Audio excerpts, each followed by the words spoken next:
10원짜리 동전 크기의 절로 10톤의 무게를 견딜 수 있다는 것이 믿겨지시나요? 실제로도 이 철의 가능성은 무궁무진합니다. 오늘 소개할 회사는 강인한 철을 만드는 대표적인 철강 회사, 포스코입니다. 포스코는 대표적인 철강 기업이면서도 다양한 사업을 하고 있습니다. 전체적인 사업을 소개하자면 고부가 가치 철강 제품, 전기차 강제 및 부품, 친환경 에너지 강제, 2차 전지 소재, 수소 사업, 건설 사업, 강건제, LNG 에너지 사업, 식량 종합 사업 등이 있습니다. 다양한 사업을 하는 만큼 매출의 규모도 큽니다. 총 매출의 비율은 철강 49%, 글로벌 인프라 49%, 신성장 2%를 차지하고 있고 총 매출의 57.793조 원, 영업이익 24,030억 원이며 52개 국가, 162개 해외 법인, 33개 국내 그룹사를 가지고 있습니다. 먼저 철강 사업에 대해 소개하겠습니다. 철강은 포항제철소, 광양제철소에 생산하고 있으며 광양제철소 같은 경우 자동차 강판 전문 제철소입니다. 그리고 철에 대한 이해를 위해 철강 생산 공정을 알아보겠습니다. 철강 생산 공정은 제선, 제강, 압연 공정으로 이루어져 있습니다. 첫 번째, 제선 과정은 가루 형태의 철광석과 석탄을 수입하여 각각 소결 공정, 코쿠스 공정을 거쳐 덩어리로 만듭니다.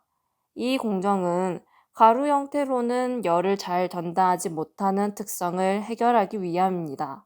그 다음 탑에 층층이 쌓아서 녹여 샘물을 만드는데 여기에서 석탄을 대체 왜 넣지 싶을 겁니다. 석탄이 녹으면서 발생한 열로 철광성을 녹이기에 필요한 거죠. 이렇게 해서 샘물이 만들어집니다. 두 번째, 제강 공정입니다. 제강 공정은 다량의 불순물들을 걸러 강철을 만드는 과정입니다. 여기에서 만약 불순물들을 제거하지 않고 만들게 되면 쉽게 깨지는 철이 됩니다. 그래서 전로에 산소를 넣어서 탄소, 인, 황 등을 제거하게 됩니다. 물론 여기서 필요에 맞게 온도와 성분을 조절한다고 합니다. 그 다음 쇳물을 일정한 형태의 틀에 흘러보내게 되면 고체 형태의 중간 제품인 슬래브가 됩니다. 세 번째, 압연 공정입니다.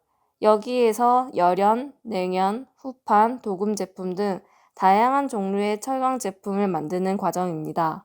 우리가 흔히 롤케이크처럼 말아져 있는 제품은 열연, 냉연 제품입니다.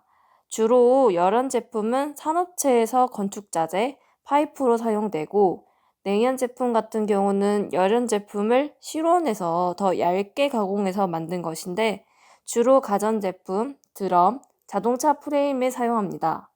후판 제품은 말 그대로 두꺼운 철판이기에 강관, 빌딩, 선박 등에 쓰입니다. 그 다음 고부가 가치 철강 제품인 기가스틸에 대해 소개하겠습니다. 기가스틸은 1기가파스칼 이상의 초고강도 경량 갈판으로 망간, 실리콘 등 강한 원소가 들어간 강판을 섭씨 800도까지 달군 후 초당 120도 급냉시켜 강도를 높입니다. 이후 레이저 용접과 전기 코팅, 급속 냉각, 아연 도금 등의 공정을 거쳐 기가스틸이 만들어집니다. 포스코 이 오토포스에서 기가스틸 소재를 활용한 자동차 차체, 배터리팩, 구동 모터 등을 만들고 있습니다. 기가스틸로 자동차 차체와 부품을 만드는 이유는 기가스틸이 1제곱미터 면적당 100kg 이상의 하중을 견딜 수 있어 내구성이 뛰어나면서도 친환경적이기 때문입니다. 그리고 알루미늄과 비교해보면 강점이 많습니다. 기가스틸은 알루미늄보다 3배 이상 강하고 얇은 강판으로 만들 수 있고 무엇보다 소재 가격과 제조 단가가 저렴하다 보니 경제적입니다. 그리고 친환경적인 부분은 면적당 무게가 적게 나가다 보니 기존 대비 CO2 배출량을 약 10% 이상 감소시키는 효과가 있고 연비 또한 더 좋게 나옵니다. 여러 방면으로 안 쓸 수 없는 소재인 거죠. 그 다음 친환경 에너지 강제 사업에 대해 소개하겠습니다. 포스코에서는 친환경 에너지용 강제 통합 브랜드인 그린어블에서 풍력, 태양광 발전에 쓰는 부품, LNG용 강제, 수소용 강제를 생산합니다. 쓰이는 강제들 중에 일반적인 후판도 있지만 기능성 강제들이 대부분입니다. 간략하게 소개하자면 첫 번째, 포스맥. 내식성이 좋은 철강제, 마그네슘, 알루미늄 등의 합금이 도금된 녹슬지 않은 철로서 고내식강의 대표 강제입니다. 염소 같은 성분에도 강하여 해양시설물, 조선용 선재, 축산시설물 부식을 방지하기 위한 소재로 적합합니다. 두 번째, 극저온용 고망간감. 포스코에서 독자 개발한 고부가 가치 소재로 망간이 23% 포함하고 마이너스 196도에서도 파손되지 않으며 기존에 쓰이는 강제들보다 인성, 인장 강도가 우수합니다. 특히 저온에서 파손되지 않기 때문에 LNG를 액체 상태로 유지하기 위한 온도인 마이너스 162도 이하에서도 충분히 견딜 수 있습니다. 그리고 니켈, 크롬, 알루미늄과 같은 생산량이 적은 성분의 함량은 줄일 수 있고 생산량이 풍부한 망간을 주요 성분으로 활용함으로써 기존의 가격 대비 30% 절감할 수 있어서 경제적입니다. 특히 요즘 원자재 가격 상승으로 인해 공급이 불안정할 때는 각광받을 수 있는 소재인 거죠. 여기에 이어서 친환경 에너지 사업인 LNG 사업과 수소 사업에 대해 소개하겠습니다. 이 두 사업은 2050년 탄소 중립을 위한 사업이기도 합니다. 탄소 중립이란 이산화탄소 배출량 마이너스 흡수량을 0으로 만드는 것을 뜻합니다.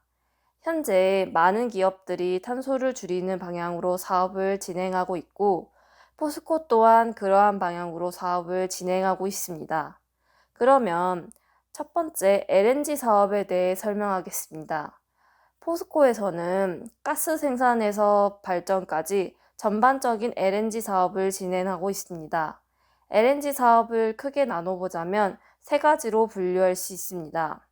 업스트림, 미드스트림, 다운스트림으로 업스트림은 탐사, 식추, 자원을 생산하는 과정으로 미얀마 가스전, 베트남 11- 광구 가스전, 페루 8 광구 유전, 오만 LNG 플랜트, 동해 -2 가스전 등 국내 및 세계 각지에서 석유가스 개발에 참여하고 있습니다.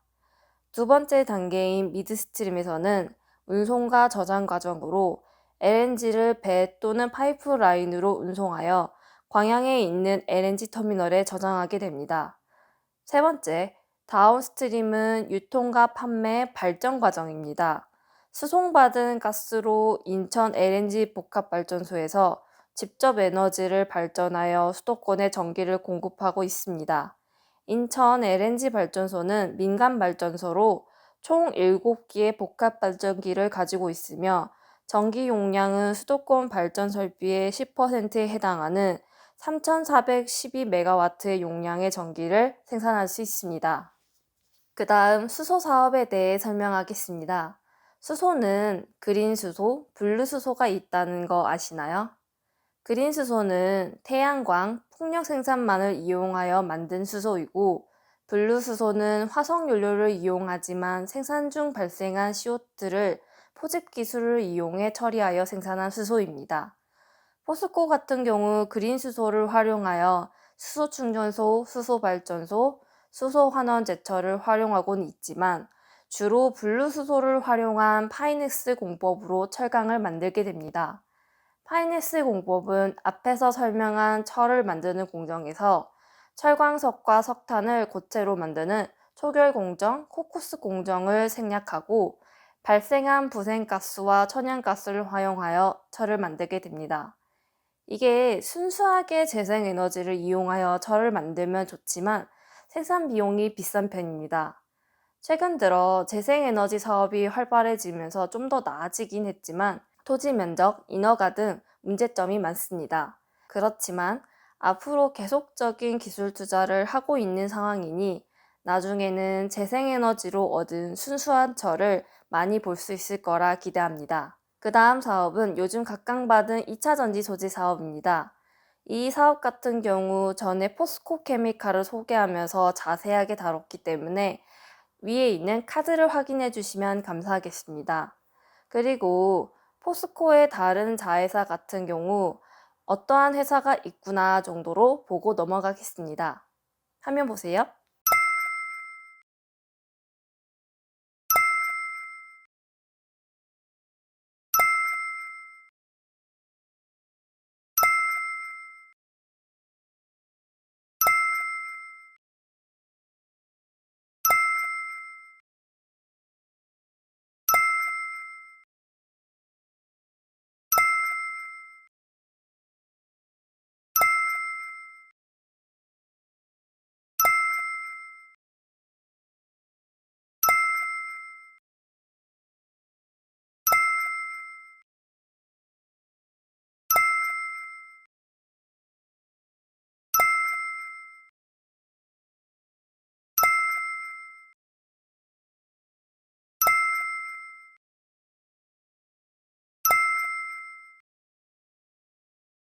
마지막으로 최근 뉴스에 대해 알아보겠습니다.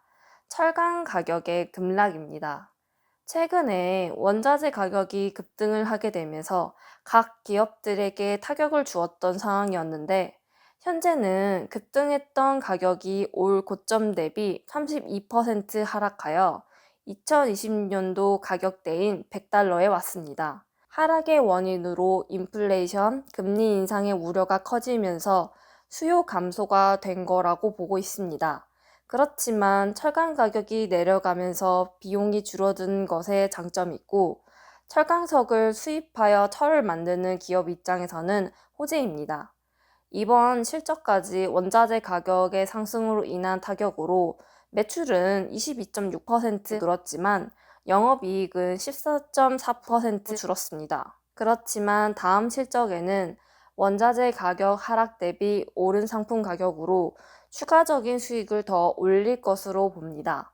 포스코의 기술이 집약된 이 작은 동전이 국가 경제의 큰 부분을 지탱하고 있습니다. 그리고 철강 사업은 탄소 배출이 불가피한 사업으로 알고 있는데 앞으로 포스코의 그린 행보를 기대해 보면 좋을 것 같습니다. 오늘은 여기서 끝. 다음 시간에 봬요.